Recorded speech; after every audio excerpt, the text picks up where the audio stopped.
Prof. Bima, kenapa Bu Minton mengatakan kalau Kekelah pembunuh Bang Jaka? Dia hanya gadis polos yang aku kenal. Jika aku ingat kejadian di sungai, matanya sangat mirip dengan Keke, walaupun sorot matanya tidak setajam sorot mata Keke. Nirani membantah perkataan ibunya.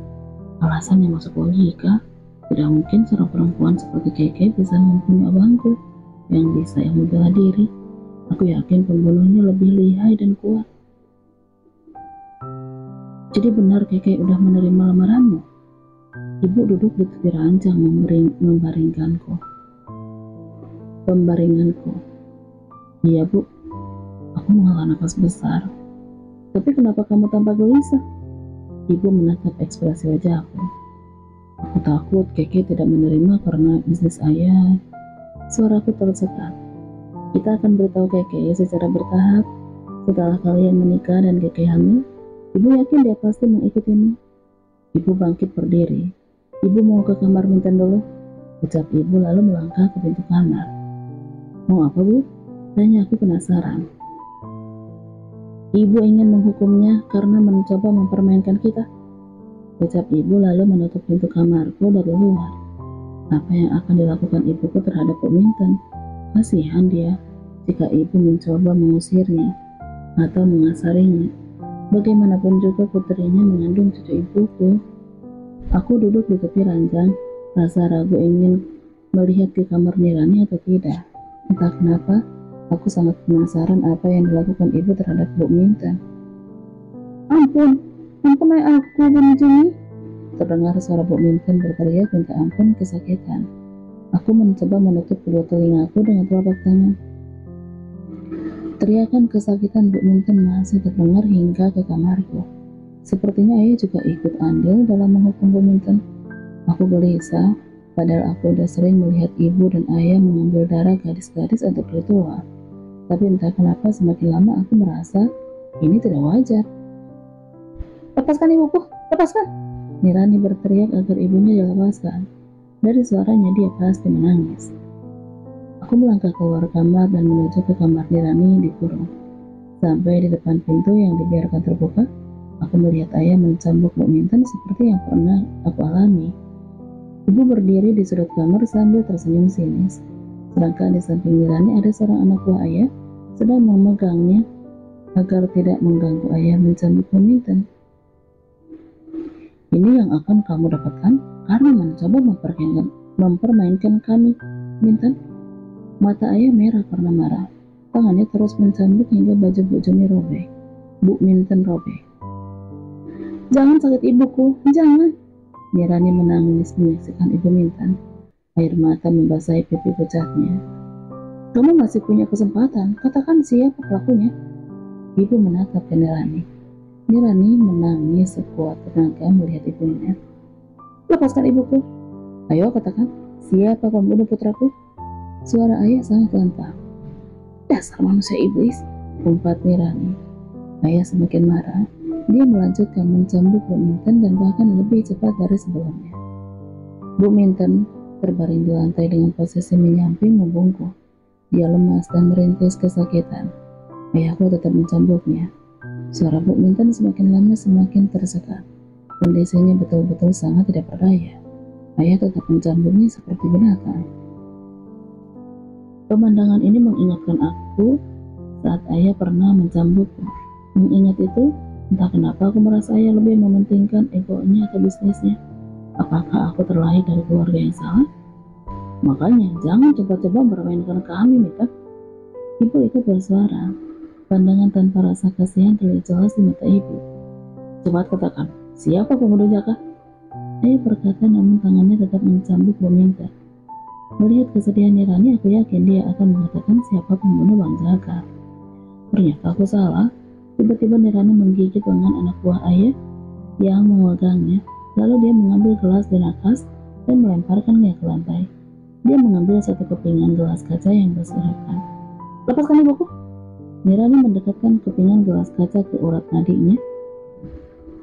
Aku akan membunuh diri sekarang juga. Lebih baik aku mati daripada melihat kalian menyiksa ibuku. Ancam Nirani yang membuat ayah terhenti sesaat. Lah, Dasar tidak berguna. Memegang wanita ini aja kamu tidak becus. Ibu menampar anak buahnya yang memegang Nirani tadi. Maaf Bu Jumi, ucap anak buah ibu sambil menunduk. Ayah berdiri menatap tajam ke Nirani. Aku tidak main-main. Kalian akan menyaksikan mayatku beserta mayat bayi yang aku kandung ini. Suara Nirani semakin lantang. Kamu kira aku tidak sanggup membunuhmu? Ayah sangat marah, matanya membulat merah. Lakukan sekarang. Ambil senapanmu dan tembak aku. Nirani tidak mau kalah. Napas ayah besar, matanya tidak lepas dari Nirani, sedangkan ibu terdiam dengan ekspresi yang hampir sama dengan ayah. Entah kenapa aku merasa apa yang dilakukan Nirani benar. Aku tetap diam mematung di depan pintu. Kenapa kalian diam? Ayo tembak aku. Nirani semakin menantang orang tuaku. Ayah tidak meladeni ucapan Nirani. Dia melangkah keluar seperti menahan amarah besar. Saat melewatiku, ayah hanya menatapku sebentar dan berlalu. Ayah sangat takut kehilangan bayi itu. Ini semenjak Nirani melawan orang tuaku. Panggil dukun untuk mengobati Mintan. Titah ibu ke anak buahnya. Anak buahnya langsung keluar dari kamar menuruti perintah ibu. Bima, sebaiknya kamu tidur, ucap ibu setelah mengunci kamar itu lagi dan melihat aku berdiri. Iya Bu, jawabku pelan. Ibu menuju ke lantai 1. Aku duduk di salah satu kursi, menatap ke pintu kamar Nirani dan ibu Mintan dikurung. Rasa kasihan semakin besar menyelimuti batinku. Mataku sulit dipejamkan. Setelah beberapa menit aku duduk, aku menuruni anak tangga, ingin ke dapur membuat kopi panas. Sampai di ruang tengah, aku mendengar suara ayah berbicara dengan ibu di ruang tamu. Aku berdiri mencoba mendengarkan. Dia punya senjata melawanku. Kalau bukan karena bayi yang dikandungnya, sudah aku bunuh wanita itu. Ucap ayah terdengar sangat marah. Sudahlah suamiku, kita bersabar aja. Setelah anak itu lahir, terserah kamu mau apa. Jawab ibu berusaha menenangkan ayah. Kalau bukan karena bayi itu, penerus kita satu-satunya, sudah lama wanita itu aku jadikan mayat. Apa maksud perkataan ayah? Bukankah aku juga bisa memberikan penerus untuk mereka? Tapi kita kan masih punya Bima, suamiku. Ucap ibu. Tetap saja dia bukan darah dagingku. Dia hanya anak yang lahir dari wanita di kamar bawah tanah. Entah siapa ya kandungnya. Banyak laki-laki yang menyicipi tubuh ibunya hingga mati. Aku sangat terkejut mendengar ucapan yang keluar dari mulut ayah. Jadi aku bukan anak kandung mereka? Maka saja ayah tidak merasa kasihan saat mencambukku. Jangan bilang begitu suamiku. Aku menyayangi Bima seperti anak kandungku. Kamu lihat anak pungut yang kamu sayang itu? Dia mencoba membantah aku diam-diam di belakang. Dia sangat berbeda dari Jaka. Bima tampak lemah. Jangan katakan itu lagi. Bima tetap anakku meskipun bukan dari rahimku. Tolong hargai perasaanku suamiku. Jika Bima menikah dengan Keke, anak mereka tetap cucu kita. Sambung itu. Tapi kalau dia mencoba melawanku lagi, aku tidak peduli. Meskipun Keke udah menjadi istrinya, gadis kota itu akan aku jual bentuk hukuman dariku. Aku takut sekali jika itu betul-betul terjadi. Aku tidak ingin membahayakan Keke. Akan kuundur rencana pernikahan ini. Aku mencemaskan gadis yang aku cintai. Apakah aku lahir dari wanita yang dijual ayah? Seperti gadis-gadis yang dikurung di kamar bawah tanah. Mereka melayani banyak lelaki dan bahkan sering mendapat perlakuan kasar. Dan ada yang mati seperti binatang dikubur di tanah belakang rumah kayu. Aku sering menyaksikan itu, meskipun tidak sanggup menatap lama. Lututku terasa lemah setelah mengetahui kalau aku bukan anak kandung mereka. Ada rasa sedih karena aku terlahir dari seorang wanita yang dipaksa dan dikurung melayani tamu berduit ayah. Entah siapa ayah kandungku, yang lebih parahnya, ibu yang melahirkanku mati seperti binatang setelah sakit-sakitan melayani banyak lelaki. Apakah aku harus marah atau berterima kasih kepada mereka? Mereka membuat ibuku mati perlahan-lahan dalam sebuah penyiksaan. Aku dibesarkan tanpa kekurangan materi. Bahkan aku merasa punya keluarga lengkap, punya ibu, ayah, dan abang. Aku secepatnya naik anak tangga menuju kamar. Ayah dan ibu tidak boleh tahu kalau aku udah mendengar percakapan mereka. Berbaring di tempat tidur. Ini pertama kalinya aku menangis. Aku membayangkan betapa tersiksanya wanita yang melahirkanku. Dari keluarga mana asalku? Apakah ibu kandungku masih penduduk desa sini? atau desa sebelah, atau seorang wanita yang diculik di kereta seperti yang biasa dilakukan anak buah ayah ibu. Kasihan kamu, ibu, pasti sangat tersiksa. Apa yang kamu alami? Sudah hampir jam 5 subuh, aku belum juga bisa tidur. Percakapan ayah dan ibu membuat aku menangis malam ini. Aku bangkit dari tempat tidur, lalu memakai jaket. Entah kenapa aku ingin ke rumah kayu itu. Aku ingin melihat jelas gadis-gadis yang dikurung ayah. Sebenarnya aku jarang masuk ke sana. Hanya Bang Jaka yang sering mondar-mandir masuk masa hidupnya. Kulihat kamar ibu tertutup. Aku yakin ibu dan ayah udah tidur. Biasanya ayah masuk kamar menjelang subuh setelah semalaman menerima tamu. Bisnis ini dijalankan pada malam hari agar bisa mengelabui penduduk desa. Udara dingin, aku tetap melangkah ke rumah kayu. Melalui gudang, anak buah ayah hanya diam menatapku lewat di depan mereka. Tapi niat aku ke rumah kayu tidak jadi. Aku berbalik dan ingin memasuki gudang. Di gudang juga ada ruang bawah tanah meskipun tidak sebesar yang di rumah kayu. Tuan Bima, ada yang bisa kami bantu? Tanya seorang anak buah ayah yang berjaga di depan gudang. Tidak ada, aku hanya ingin ke dalam. Jawab aku tetap melangkah masuk. Aku menuju ke sebuah pintu di lantai di sudut gudang. Pintu itu digunakan untuk masuk menuruni anak tangga menuju ruang bawah tanah. Tangga yang hanya bisa dilalui seorang saja. Baru saja aku menuruni setengah tangga. Terdengar rintihan seseorang gadis yang menggema ruangan bawah tanah ini. Di sini ada 6 kamar. 3 kamar sebelah kanan dan 3 lagi sebelah kiri. Di ujung lorong ada kamar mandi. Biasanya jam segini tamu ayah tidak ada lagi. Tapi jeritan gadis itu seperti kesakitan karena melayani lelaki. Rasa penasaran membuat aku ingin melihat ke kamar arah suara itu. Suara itu terdengar di kamar nomor 2 sebelah kanan. Karena pintu kamar itu tidak dikunci, aku mengintip ke dalam. Jangan melawanku sayang, aku juga butuh kehangatan. Mata aku menangkap ayah sedang memperkaos gadis tahanannya. Ayah seperti kesetanan mencicipi tubuh gadis itu.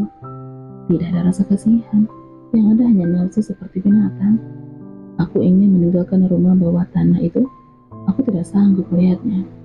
Sebelum aku menaiki anak tangga, langkah aku terhenti mendengar seorang gadis menangis di kamar nomor 1 sebelah kiri. Ibu, aku takut. Suara itu menangis memanggil ibunya. Yang membuat aku tertarik, suara itu masih terdengar sangat mudah. Aku mengambil kunci yang digantung di dinding lorong, lalu membuka pintu kamar itu dan melihat. Ibu, tiba-tiba gadis itu terdiam melihat aku berdiri di ambang pintu. Dia gemetar ketakutan memeluk lututnya dan merapat ke dinding. Astaga, gadis ini masih kecil. Mungkin masih berumur 12 tahunan. Kulit putih, rambut lurus sebahu, matanya sembab karena menangis. Aku melangkah mendekat. Jangan sakiti aku, pergi, teriak gadis itu ketakutan. Dari mana ayah mendapatkan gadis belia ini? Ini seperti perdagangan anak di bawah umur. Biasanya gadis tahanan ayah tidak pernah sekecil ini. Jangan berteriak, aku tidak akan menyakitimu. Ucapku semakin mendekat. Gadis belia itu tetap ketakutan memeluk lututnya gemetar. Mungkin dia takut aku menyentuhnya. Pergi, jangan sentuh aku. Suaranya gemetar ketakutan. Jangan bersuara, kamu ingin bebas dari sini kan? Tanya aku berbisik. Gadis itu mengangguk. Aku mengeluarkan uang dari sakuku. Ini, aku menyodorkan ke gadis kecil itu. Dia tanpa ragu menerimanya. Ambil uang ini. Aku akan membebaskanmu. Lari sejauh mungkin. Mendengar ucapanku, gadis itu menerima uang yang aku berikan. Ayo, ikut aku. Aku mengajak gadis belia itu keluar dari kamar.